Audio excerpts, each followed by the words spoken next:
आवश्यकताओं की पूर्ति। मनुष्य को कितनी ही वस्तुओं की आवश्यकता रहती है।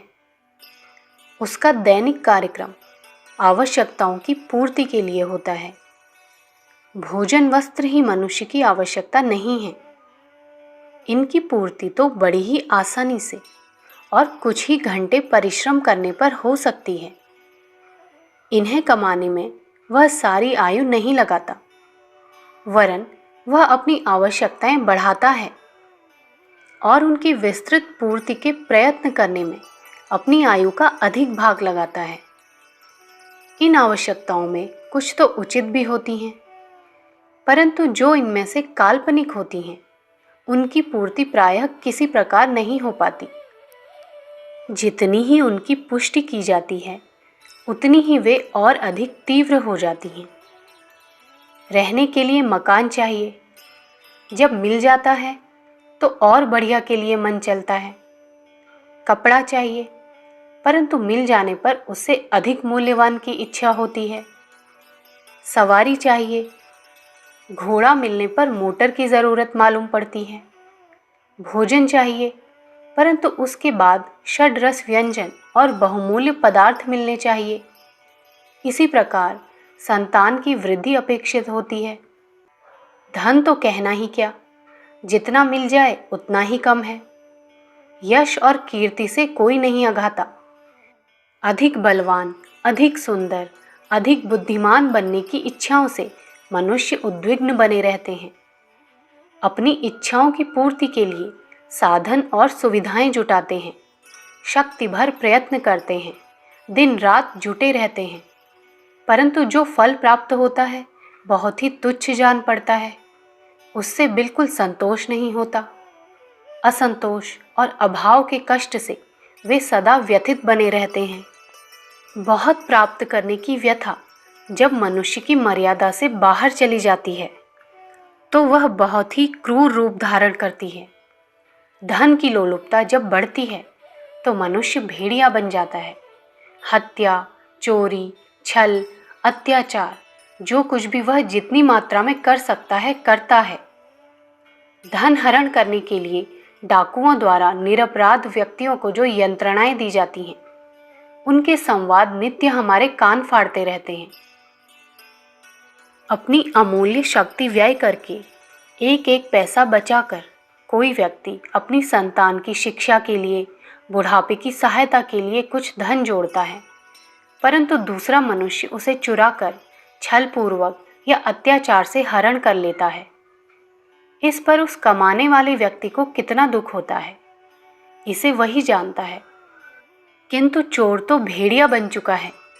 उसे अपनी रक्त पिपासा शांत करने के लिए इस बात से कुछ प्रयोजन नहीं कि जिसका रक्त मैं पान कर रहा हूँ, वह भी मेरे ही समान जीवधारी है, वह भी समान दुख में छटपटाता है। मनुष्य की यह अतृप्ति सभी दिशाओं में बढ़ती है। अपनी काम वासना की तृप्ति के लिए असंख्य वृद्ध पुरुष पुष्प जैसी सुकुमार कन्याओं का जीवन पैरों तले कुचल डालते हैं।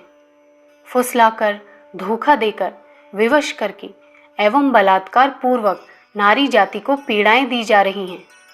उन्हें देखकर निर्दयता भी पसीज उठती है। जब अतृप्त आवश्यकताएं सामूहिक रूप धारण करके राजनीति या कूटनीति का भड़कीला जामा पहनकर बाहर आती है, तो वे विद्या और बुद्धि की चमचमाहट से लोगों की आंखों को चौंधिया देती है और बड़े बड़े सामूहिक शोषण एवं रक्तपात की सृष्टि करती है। हम देखते हैं कि आज एक देश दूसरे देश का शोषण करने के लिए जौंक बनकर चिपटा हुआ है। महायुद्ध का राक्षस असंख्य निरपराध व्यक्तियों के पावन शरीरों को काटे डाल रहा है और रक्त की नदियां बहा रहा है। सामूहिक रूप से या अलग अलग व्यक्तियों द्वारा निजी तौर पर, चाहे किसी तरह सही, एक ही कार्य को दोहराया जाता है। हम देखते हैं कि लोग अपनी सगी कन्याओं को पैसे के बदले बेचकर उन्हें जीवन भर तिल तिल करके जलने के लिए असहाय छोड़ देते हैं। भाई का भाग मुझे मिल जाए, इसलिए सगे भाई की हिंसात्मक या अहिंसात्मक हत्याएं होती हुई चारों ओर दिखाई देती हैं। मनुष्य का निजी, पारिवारिक, सामाजिक और राष्ट्रीय जीवन अतृप्ति के कारण उद्विग्न हो रहा है। आवश्यकताएं पूरी ही नहीं होती। असंतोष के धुएं से यह विश्व विपिन काला हो रहा है। अशांति की अग्नि से संसार की शांति जली जा रही है। सोचना चाहिए कि इस आध सेर अन्न से तृप्त हो जाने वाले और 10 गज कपड़े से ढक जाने वाले मनुष्य पर आखिर क्या विपत्ति टूट पड़ी, जिसके निवारण के लिए इतनी प्रचुर आवश्यकता उमड़ पड़ी। विवेक पूर्वक देखने पर किसी डाकू आदि की वैयक्तिक जांच करने पर मालूम होता है कि उसे भोजन वस्त्र का अभाव नहीं है। ये कहना गलत है कि भूखा चोरी करता है। देखा जाता है कि भूखा मजदूरी करता है या उधार लेता है।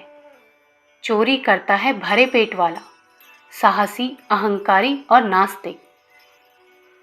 भरे पेट वाले को चोरी करने की जरूरत क्यों हुई? इसका कारण उसकी मानसिक स्थिति है। उन्नति के लिए प्रयत्न करना मनुष्य का कर्तव्य है, परंतु यह स्वाभाविक आकांक्षा जब मर्यादा से बाहर चली जाती है तो उसकी अवास्तविक, काल्पनिक आवश्यकताएं उभर पड़ती हैं। 10 फुट लंबे चौड़े थाल में रखा हुआ थोड़ा सा भोजन बहुत ही कम मालूम पड़ता है। बहुत बड़े पात्र में भिक्षा की एक चुटकी पड़े तो उसे भला संतोष कैसे हो?